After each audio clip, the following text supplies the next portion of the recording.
Olá, seja muito bem-vinda, seja muito bem-vindo a mais uma conversa aprofundada.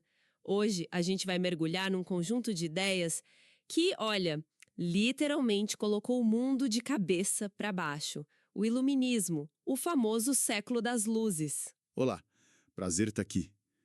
E a nossa bússola para essa viagem é um material visual excelente do professor Jotinha. Pois é, e ele começa com uma imagem que já me fisgou, sabe? Como a razão incendiou o mundo. É uma provocação em tanto, porque a gente tende a pensar em razão como algo frio, calculado, né? O oposto de um incêndio, que é caótico, passional. Então a nossa missão aqui é entender essa aparente contradição. Como é que um movimento filosófico pôde ser a faísca para tantas revoluções? Essa é a grande questão.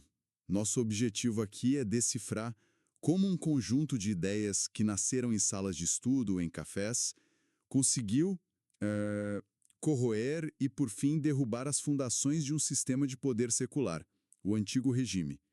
E, talvez mais importante, é entender como as chamas daquele incêndio ainda moldam a estrutura do nosso mundo, para o bem e para o mal. Perfeito. O material do professor Jotinha começa com essa imagem. Uma faísca de razão contra um império. Antes de falar da faísca, que império era esse? O que havia de tão opressor nesse mundo que precisava ser incendiado? Esse império era o antigo regime. E é fundamental entender o inimigo para a gente poder entender a luta. Pensa numa pirâmide social, assim, extremamente rígida. No topo, um rei com poder absoluto, que governava sob a justificativa do tal direito divino, ou seja, a palavra dele era a palavra de Deus na terra. E logo abaixo dele, de mãos dadas à igreja, imagino. Exatamente. O clero, a igreja, que não só validava esse poder, como também controlava a educação, o conhecimento, a moral, E na base dessa pirâmide, claro, estava todo o resto da população. todo o resto. A esmagadora maioria das pessoas sem mobilidade social, sem direitos básicos e sustentando todo aquele luxo do topo com o seu trabalho e seus impostos. Era um mundo baseado na tradição, na fé cega, na obediência, a razão individual, o questionamento. Nossa, tudo isso era visto como perigoso, como uma ameaça. Entendi. O cenário estava montado para um conflito, né?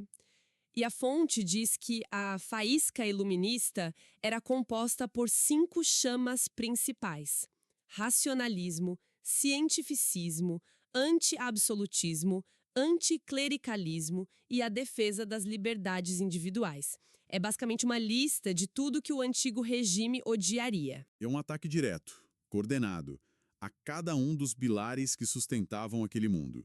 O racionalismo e o cientificismo diziam: espera aí, a fonte do conhecimento não é a tradição ou um livro sagrado, é a nossa capacidade de pensar, de observar o mundo.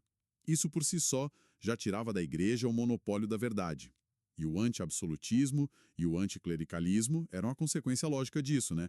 Se a razão é soberana, por que deveríamos aceitar o poder inquestionável de um rei ou de um bispo? E a última chama, a defesa das liberdades individuais, essa me parece a mais explosiva de todas.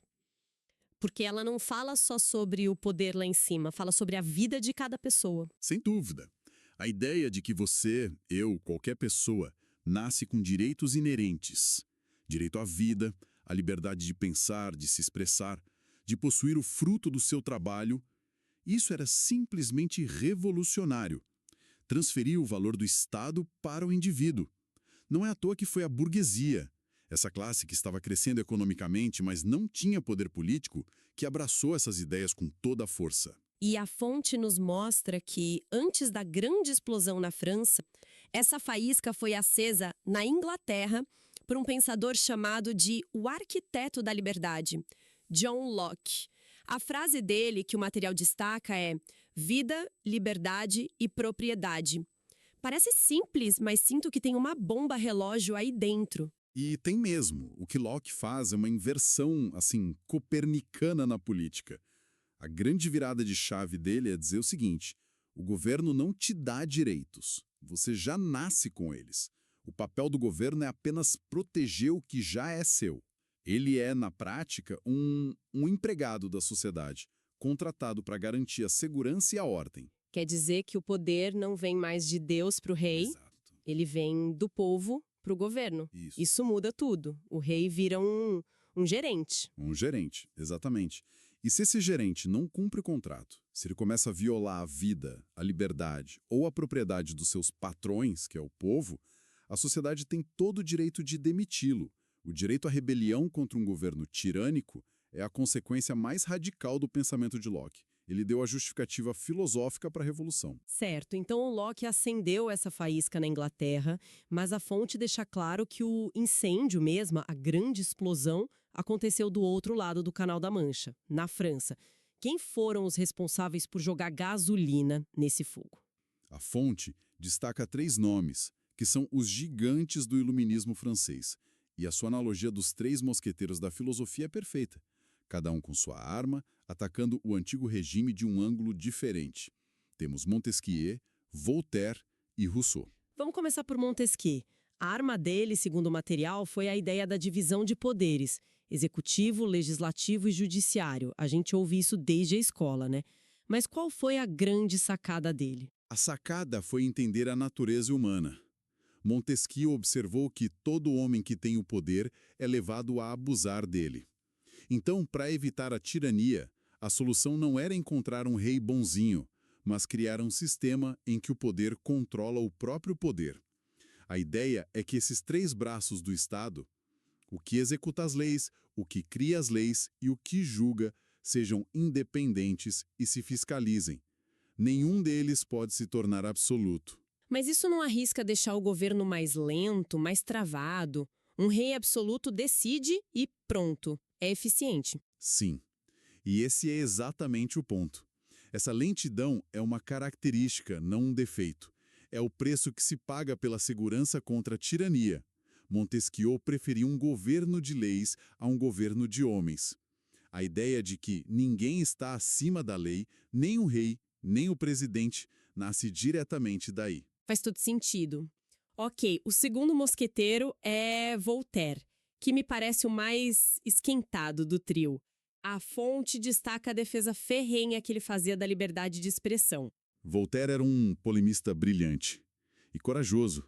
Ele usava a sátira, a ironia, para atacar seus alvos preferidos: a intolerância da igreja e os privilégios absurdos da nobreza. Ele foi preso, foi exilado, mas nunca se calou. Para Voltaire, a liberdade de expressão não era negociável. Era o pilar de todas as outras liberdades. A famosa frase atribuída a ele: "Posso não concordar com o que você diz, mas defenderei até a morte o seu direito de dizê-lo", resume isso perfeitamente, né? Ele lutava pelo direito de seus próprios inimigos de falar. E por último temos Rousseau, que parece trazer a ideia mais radical. A fonte diz: o poder emana do povo. Isso soa bem diferente de Locke e Montesquieu. É muito diferente. E aqui existe uma tensão fascinante. Enquanto Locke e Montesquieu estavam preocupados em como limitar o poder, em como colocar uma coleira no monstro para que ele não devorasse os cidadãos, Rousseau questiona a própria origem da coleira. Para ele, a única fonte legítima de poder é a vontade geral do povo. Não um rei, não uma elite, mas o corpo coletivo de cidadãos. Espera um pouco. Montesquieu quer dividir o poder para que ninguém o tenha por inteiro. Já Rousseau parece querer pegar todo esse poder e entregar para outra entidade, o povo.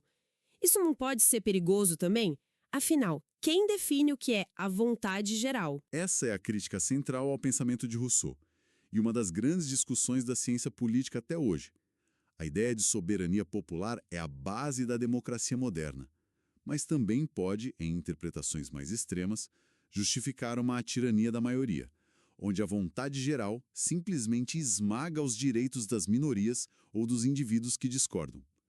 Não é à toa que alguns veem em Rousseau tanto o pai da democracia quanto, sem querer, o avô de regimes totalitários que afirmavam governar em nome do povo. Uau! Ok, então temos essas ideias complexas, potentes e, para a época, perigosíssimas circulando. Mas como espalhar isso numa sociedade sem internet, onde a maioria da população era analfabeta? O material aponta para um projeto monumental: a enciclopédia. A enciclopédia de Diderot e de Alencar é uma das maiores aventuras intelectuais da história. É fácil a gente pensar nela hoje como uma Wikipídia do século XVIII, mas foi muito, muito mais que isso. Foi um ato de guerra cultural. O objetivo declarado era reunir todo o conhecimento humano, mas o objetivo secreto era organizá-lo sob a luz da razão, minando sutilmente as verdades da igreja e da monarquia em cada verbete. Mas isso não era incrivelmente arriscado? O que impediu o rei de simplesmente prender todo mundo e queimar os livros? E eles tentaram, a publicação foi proibida várias vezes, Diderot foi preso, os volumes eram impressos clandestinamente. Era um jogo de gato e rato com sensores, sabe? Um verbete sobre pão podia conter uma lição de economia, um sobre o imperador romano podia ser uma crítica velada ao rei da França. Foi um projeto de décadas, uma obsessão movida pela crença de que o conhecimento por si só poderia libertar a humanidade. E essa revolução de ideias não se limitou à política, né? O iluminismo também quis reinventar a economia, que na época era dominada pelo mercantilismo. Aquela ideia de que o Estado deveria controlar tudo. Sim, a mesma lógica racionalista foi aplicada à pergunta: de onde vem a riqueza de uma nação? Na França, os fisiocratas deram uma resposta. A riqueza vem da terra, da natureza, da agricultura. E como a natureza tem suas próprias leis, o melhor que o governo pode fazer é sair da frente. Daí o famoso lema laissez-faire, laissez-passer. Deixai fazer, deixai passar. Mas a visão que realmente venceu foi a do escocês Adam Smith, o pai do liberalismo econômico. Ele tinha outra resposta. Uma resposta completamente diferente e muito mais moderna. Para Adam Smith, a riqueza não vem da terra, vem do trabalho. É a capacidade humana de transformar matéria-prima em produtos que geram valor. E o sistema mais eficiente para potencializar isso, segundo ele, seria o livre mercado, regido não por um rei, mas pela lei da oferta e da procura. É aqui que entra a famosa mão invisível, certo? Exatamente. A ideia da mão invisível foi uma bofetada na cara do controle estatal do mercantilismo. Smith dizia que, quando cada indivíduo busca seu próprio interesse egoísta, o padeiro não faz pão por bondade, mas para ganhar dinheiro. Uma ordem social benéfica e espontânea emerge, como se fosse guiada por uma mão invisível que harmoniza tudo. É a base filosófica do capitalismo. O Estado deveria ser só um juiz. Certo. Novas ideias sobre política, direitos, conhecimento, economia. Mas tudo isso ainda estava no campo das ideias. Elas funcionaram na prática? Alguém tentou construir um país do zero usando esse manual de instruções iluminista? Sim, e foi aí que o mundo realmente pegou fogo. O material destaca dois grandes pontos de ignição. O primeiro foi do outro lado do Atlântico, a independência dos Estados Unidos em 1776. A Revolução Americana foi o primeiro grande laboratório das ideias iluministas. Espera aí, um laboratório? Como assim? É só ler a Declaração de Independência Americana. É John Locke puro. Vida, liberdade e a busca da felicidade como direitos inalienáveis. Olhe para a Constituição Americana. É Montesquieu na prática, com a nítida separação entre presidente, Congresso e Suprema Corte. Os Ezuá foram a primeira nação a ser fundada não sobre uma herança étnica ou divina, mas sobre um conjunto de ideais iluministas. Foi a prova de que era possível. E se os Estados Unidos foram um laboratório, a fonte sugere que a explosão principal aconteceu no epicentro de tudo, a Revolução Francesa em 1789. Precisamente. Na França, as ideias não criaram um país novo. Elas implodiram o antigo. Foi o acerto de contas definitivo com o antigo regime. A queda da Bastilha, a execução do rei, a declaração dos direitos do homem e do cidadão. Tudo isso foi o iluminismo saindo do papel e tomando as ruas de forma sangrenta, caótica e transformadora. O lema liberdade, igualdade e fraternidade ecoou pelo mundo. Mostrou que nenhuma coroa, nenhuma tradição era sagrada. O que nos leva finalmente ao legado. A fonte termina com a imagem Os Pilares do Nosso Mundo. Isso quer dizer que, apesar de toda a distância, a gente ainda vive numa casa construída, pelo iluminismo. Em grande medida, sim. A nossa organização política, por exemplo. A ideia de democracia, de que governos devem ser representativos, limitados por constituições que devem proteger direitos individuais, é uma herança direta. Até as ditaduras hoje sentem a necessidade de fingir que são democracias, o que mostra a força desses ideais. Na economia, nem se fala. O liberalismo de Adam Smith, com o capitalismo e o livre mercado, virou o sistema dominante no planeta. Sem dúvida. E na organização social, a busca por igualdade perante a lei e a defesa da liberdade de pensamento como valores fundamentais. Tudo isso continua a pautar nossos debates. Mesmo que a gente discuta os limites desses conceitos, o fato de estarmos discutindo esses conceitos já mostra a profundidade do legado. Mas será que esses pilares são tão sólidos assim? Hoje em dia, a gente vê muita gente questionando o liberalismo econômico, a eficácia da nossa democracia representativa, ou até mesmo o valor da razão no mundo de pós-verdade. Esse legado não é também um campo de batalha constante? Excelente ponto. O legado não é um monumento de mármore. É, como você disse, um campo de batalha. Cada geração precisa reinterpretar e lutar por esses ideais. A aplicação deles é sempre imperfeita, cheia de contradições. O próprio iluminismo continha contradições, defendendo a liberdade enquanto muitas nações mantinham colônias e escravos. Mas a estrutura, as perguntas que a gente faz, as ferramentas que usamos para criticar o poder, tudo isso ainda vem, em grande parte, daquela caixa de ferramentas que os iluministas nos deixaram. Que jornada! De uma faísca de questionamento contra um poder que parecia eterno, passando pelos pensadores que ousaram redesenhar o mundo no papel e até as revoluções que transformaram essas ideias em realidade, e finalmente chegando aos pilares, por vezes abalados, da nossa própria sociedade. Foi uma revolução da mente que incendiou o mundo material. E isso nos deixa com uma reflexão, eu acho. As fontes mostram um movimento que acreditava que difundir o conhecimento, que a razão era a arma suprema contra o obscurantismo. E isso levanta uma questão essencial para os nossos dias.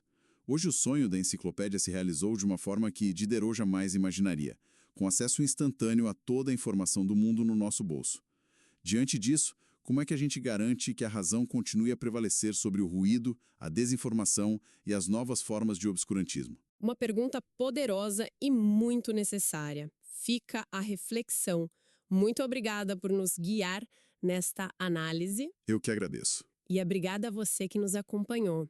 Até a próxima.